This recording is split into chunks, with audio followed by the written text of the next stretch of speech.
Hello and welcome to the first team profile and projection of the 2024 season, and we are starting with your 30th ranked Oakland A's, ranked by you guys. Last year they finished 50 and 112, which got them 5th place in the AL West, 40 games back in the division. They ranked 30th in runs scored per games, 30th in total run differential, and 29th in runs allowed. Jake, who did these A's add? You know, we had room to add on this team, so we brought in Alex Wood, who, hey, pitching in Oakland for half a year before he gets traded like that. Trevor Gott, we're a pro-Trevor pod, and Osvaldo Bido. I know we're going to talk about a lot of his upcoming season. Watch out for Toro. Abraham Toro in the infield. Miguel Andujar finds a way. Michael Kelly in the pen. They lost a couple guys, too. Austin Pruitt. Tony Kemp, a free agent as we record this. Manny Pena. Did you know Uris Familia pitched 14 games for Oakland last year? I didn't, Trev, because I was focused on this young, fun lineup you've been telling all your friends about. You guys joke a little bit about it. I know they ranked very at the bottom of the barrel last year, but there are some fun names that we can talk about here. Ryan Noda being one of them, patient type guy, takes a bunch of walks. He'll probably be at the top of the lineup this year. Kind of went all over the place last year. Following him, Zach Geloff, who had a great rookie campaign. Brent Rooker, who was an all-star for the first time. Seth Brown, Shea Langoliers, big homer hitter, catcher for them. A lot of strikeouts last year, looking to get that down, but the power is real. JJ Bleday, Esturi Ruiz, who's just flying around the bases. I think I crushed that one. Abraham Toro, like you mentioned, he'll be there at third base. And then Daryl Hernice, who has yet to debut. They're thinking he might be the shortstop of the future there. The bench is composed of Miguel Andujar, Aldamus Diaz, Jordan Diaz. A lot of Diaz on this team. Love that. And then Tyler Soderstrom, who came up last year, had a rough debut, but he's widely regarded as one of their better prospects. He'll make his way definitely and contribute at some point in 2024. James, what about that bullpen, the rotation? How are they looking? The rotation's fun. You got ex-Yankee J.P. Sears. They got him in the Montas trade. Paul Blackburn. Jake told you about Alex Wood. Funky Cold Luis Medina, also, I believe, in the Montas trade. And then Joe Boyle, who they got in the Sam Moll trade, I think, last year with the Reds, who made his debut a little bit. Some young guys. Looks like we've got a sixth man, Osvaldo Bido, maybe? Yeah. And then you got Waldachuk on the IL, also ex-Yankee farmhand. In the bullpen, Mason Miller slotted as the closer. Lucas, did we have him on the pronunciation street? Lucas Ursig. Nailed it. Danny Jimenez, Kyle Muller, Trevor Gott, Sean Newcomb, Zach Johnson. So a lot of names that I don't know, if you really have been in baseball, you know half of them. If you're an A's fan, you know half of them, because I think you're dying. On the inside, I feel bad for you. I feel very bad for the A's. But that's what we got. Do you think the 30th? You think the 30th ranking is appropriate? No. After what happened last year, yes. I have one team who I think is going to be worse than the Oakland A's this year. You may see them next on our TPPs. You'll have to tune in and subscribe to find out. But I mean, it's not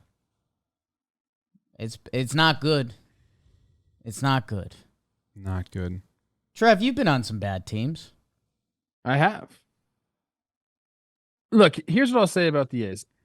And I think this is kind of like what we'll always say about the A's until something crazy happens, until ownership changes, and maybe when they move, I don't know. But there are some young guys here with some talent. And are they going to be legitimate major leaguers? Yeah, they are.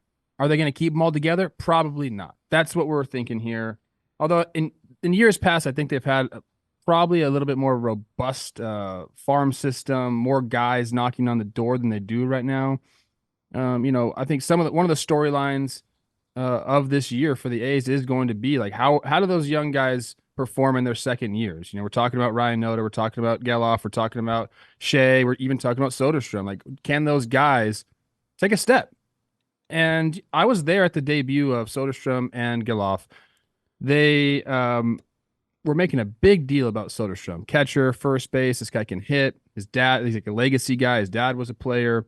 But Geloff was the one who just performed, and he stayed up all year long, kind of a power speed combo guy at second base.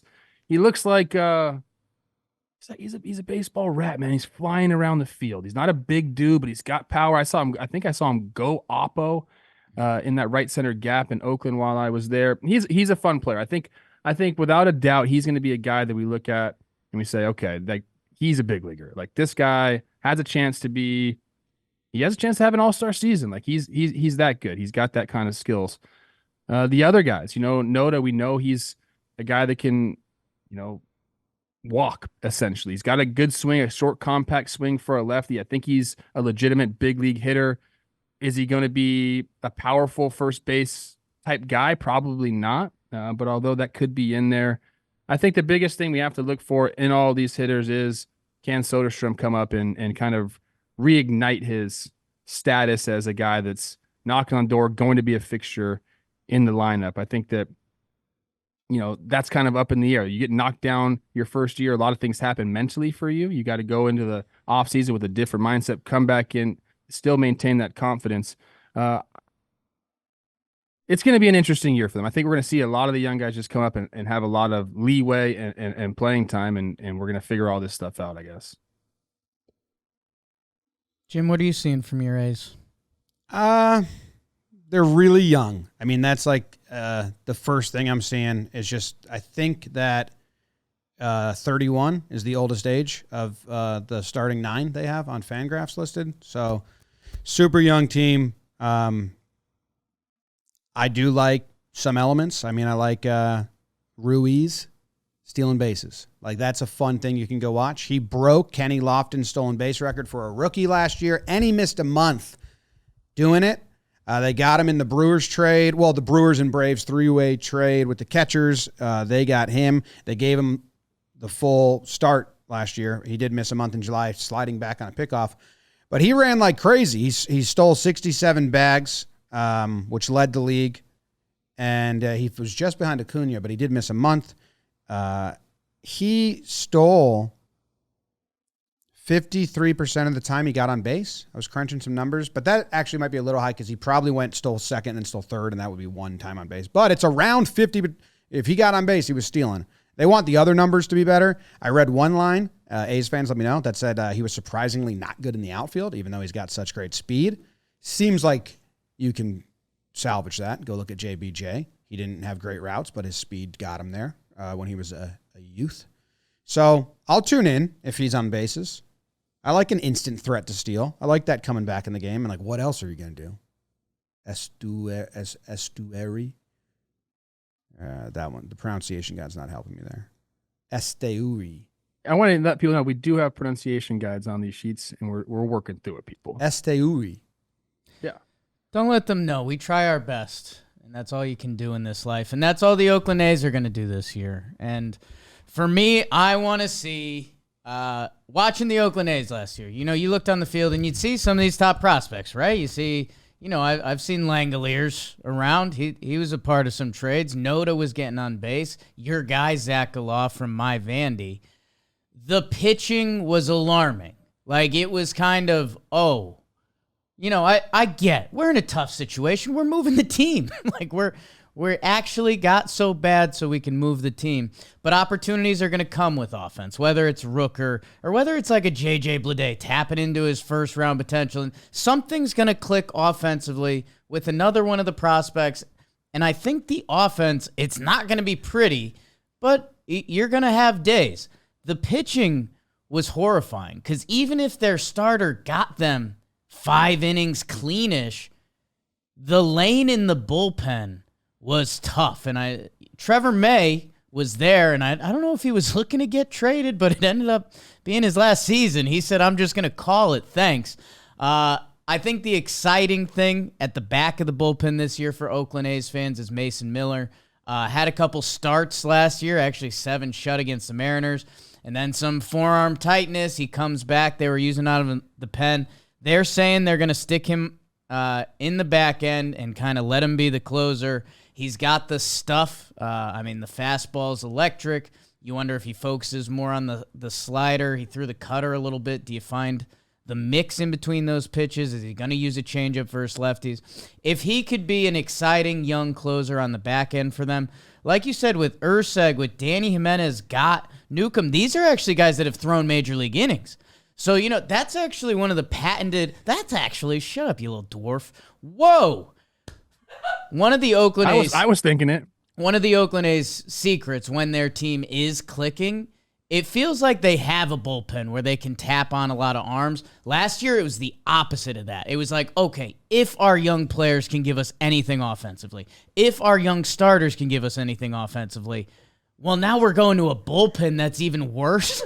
I think that was the most demoralizing thing. So if they can tap into something down there, I think that can change the team's mentality of not like, hey, if we can get it to the 6th inning and we got 3 guys we can win a game today, instead of even if we get it to the 6th inning, remember Fuji throwing out of their pen early last year? It was he didn't know where the rock was going. That was kind of nuts. So I want to see them get a formula back there. You said talk about Mason Miller and his stuff. His slider numbers from last year are incredible. A 118 batting average against and a 131 expected, and then a 147 slugging against his slider and a 178 expected. And he threw a decent amount of them. 23% of the time he threw a slider, 47% whiff rate. So I'm pulling up videos of his slider right now because that excites me. Yeah, when he made his debut, I remember Pitching Ninja was just, the meme or the GIF where it's like the guy by his computer and it's soaked with, you guys all know what it's soaked Go on. with. That was Pitching Ninja when Miller made his debut last year. A little bit of injuries there, but he's a stud. I can't wait to watch him, especially out of the bullpen. I love that dude. I know that pitchers don't necessarily like that because they want to be starters because we know how much money starters make. But as a fan, I love when starters go to the bullpen and just let it eat. I'm excited to see that. I will say that the A's last year, I've been on teams like this. This is how I know. The A's last year were the team that got you hot. If they came into town and your offense was struggling, boy, oh boy, you left there feeling really good about yourself. That's not a good feeling to play with. So actually, the guys that put up good offensive numbers last year, I think you have to even put more credence into it because they were losing every single game, and that wears on you so much. Yeah, they're a great debate against expanding to more teams because they were a AAA team last year. It was bad. It was really bad. It was a different version of baseball. Not to knock all the players, some of them don't deserve to be on a team like that. Some are getting a chance that they wouldn't get anywhere else. Yes. I want to ask you guys this. So we've seen this time and time again with the A's. We look back, 5 years after all these guys they've traded away, and we're like, can you believe that the A's had Matt Chapman, Matt Olson, Sean Murphy, the list goes on and on. Are we going to be saying that about anybody on this current roster?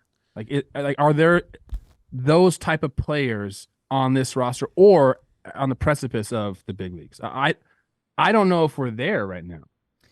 I wouldn't go there, and I think with a caveat of Matt Olson. You guys know where I stand on Matt Olson. I think he's on a sneaky silly pace that got hidden while he was in Oakland, and now people are starting to see it. Are you seeing Hall of Fame? Matt Chapman, your guy, his best year, he's gonna win an MVP, Platinum Glove. I think the comparison I would make is kind of earlier in career Marcus Semien. I know where Marcus Semien's gotten to now is crazy. One of the best players, $200 million in the bag. But he put in a lot of work and got an opportunity at the big league level, which is the other side of what Jimmy was saying there. That some of these guys, and I don't know if Langalier's getting the reps of being an everyday catcher, which not a lot of guys around the league get that opportunity. He hit 22 bombs. If he takes a step up, is he a 30-homer catcher? Whether it's your guy Giloff or Noda had some awesome on-base stuff, getting an opportunity at the major league level, like you've talked about, and I think it's something that opened up our eyes as we talk to more guys in baseball. Opportunities aren't there for long, and it's kind of different for the A's. So you can learn, you can try new things that, yeah, in a couple years, we'll be saying a couple of these guys, wow, they just got traded. Let's see what they can do now. I do have one guy I want people to look out for. I got to meet him during the All-Star week. He was there for the Futures game. Lawrence Butler. Right. Stud outfielder, came up last year, showed some power. I think that if he gets some reps at the big league level, could be an impact type player. I'll say that. So watch out for him. Before we go to the over-under, I have two fun tidbits. One, there is a real chance that a player gets called up from the Las Vegas Aviators, or whatever they're called, the AAA team for the A's, and then goes to the Major League Baseball and sees less fans. This might be, the first time a AAA team out attendances the Major League team. It was 6.8K last year versus 10K. It was like 6K versus 9K the year before. So that's something I'm watching for. That's amazing if that happens. The other thing is, I was just looking at the A schedule. They have a doubleheader on the books. I don't know when the last time we've had a doubleheader like planned. I'm actually going to tweet it out right now and be like, what is this about? Okay. Day night, or is it back to back? Back to back, and it's a home game, so I'm guessing it's a way for them to like cook the books and get good attendance on. I don't think they give a shit about that anymore, so I don't know. Okay. What is the over-under? We need a sound effect for the over-under, I Las think. Vegas starts getting attendance like that. They could get themselves a ball club. The DraftKings over-under is actually brought to you by DraftKings. And if you want to get in on this action, they're also, the NBA season is in full swing. They get a bonus bet back up to $1,000 in the amount of your original bet if it doesn't hit. $5 minimum deposit, and use code Talkin. Download the DraftKings Sportsbook app and use code Talkin. You'll get a no sweat bet. That's a nice place to be. I don't know how much we'll be sweating out by the bay this year, but download DraftKings Sportsbook app and use code Talkin. Trev, what do you think the over-under's at? And you're probably looking at it on the screen. I already saw it. It's sitting at, I believe, 56.5. Last year they went 50 and 112, but didn't they start out just like historically bad last year? They had the reverse. The Rays had an undefeated April. The Oakland A's had a defeated April. Then they had that win streak that took the world by storm, and then just bad again. Unfortunately, I think Vegas knows what they're doing. That's a pretty dang good number there. I think they do improve a little bit over that 50 and 112, 56.5. Sheesh. Quite a bit of room. Somebody else go first. I'm taking the under. I'm taking the under. I mean, I don't see much. I don't see much desire to hit the over. It's just they tough. want It's they a tough want situation. They want draft picks, and they want to they are looking at 2028. They want to get to Vegas with some guys, and we're still a pretty long ways away from that. Like, even the guys on this roster will be in their second ARB years by the time they're in Vegas, which means they're not going to Vegas. Can I tell you something? I was daydreaming of the over. I love the kids. You can stumble into 60 games in a major league season.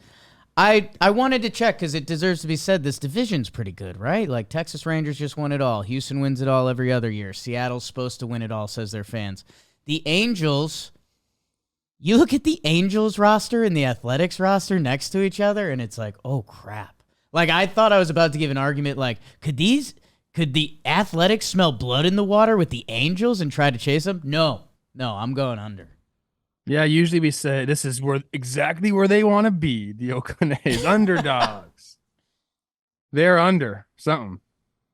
I think I'm taking the under as well.